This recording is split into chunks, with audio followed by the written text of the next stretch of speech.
যুক্তরাষ্ট্রের চেয়ে বেশি নির্ভরযোগ্য বাণিজ্য অংশীদার হচ্ছে চীন। দক্ষিণ পূর্ব এশীয় সফরের অংশ হিসেবে মালয়েশিয়ায় পৌঁছে এ মন্তব্য করেন চীনের প্রেসিডেন্ট শি জিনপিং। ১৬ এপ্রিল আন্তর্জাতিক গণমাধ্যম আল জাজিরা এবং মালয়েশিয়ার রাষ্ট্রীয় বার্তা সংস্থা বার্নামার প্রতিবেদনে উঠে আসে এ তথ্য। বেইজিং ওয়াশিংটনের সঙ্গে তুমুল বাণিজ্য যুদ্ধের মধ্যেই এই মন্তব্য করলেন চীনা প্রেসিডেন্ট। শি বলেছেন, উচ্চ স্তরের কৌশলগত সহযোগিতা গভীর করা চীন এবং মালয়েশিয়ার উভয়ের স্বার্থ, স্থিতিশীলতা এবং সমৃদ্ধির জন্য ভালো। শি আরও বলেন, মার্কিন প্রেসিডেন্ট ডোনাল্ড ট্রাম্পের নিষ্ঠুর প্রশাসনের চেয়ে দক্ষিণ পূর্ব এশিয়ার ভালো বন্ধু বেইজিং। দেশগুলোর উপর বিশাল শুল্ক আরোপ করার পরে 10 সদস্যের আসিয়ান ব্লকের অনেক দেশই যুক্তরাষ্ট্রের আচরণে অসন্তুষ্ট হয়েছে।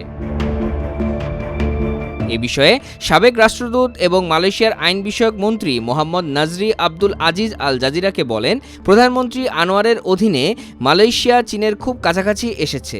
এটি একটি ভালো বিষয়। চীন আমাদের বলছে যে তারা মার্কিন যুক্তরাষ্ট্রের চেয়েও নির্ভরযোগ্য বাণিজ্য অংশীদার।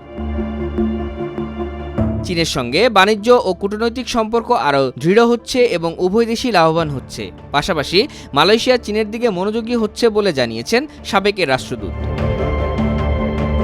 15 এপ্রিল রাজধানীর কুয়ালালামপুরে পৌঁছান শি জিনপিং। 2013 সালের পর তার প্রথম মালয়েশিয়া সফর এটি। এর আগে ভিয়েতনাম সফর করেছেন শি। হ্যানয়ে কৃত্রিম বুদ্ধিমত্তা, রেলের উন্নয়ন সহ বেশ কিছু বাণিজ্য সহযোগিতা চুক্তিতে সই করেন তিনি।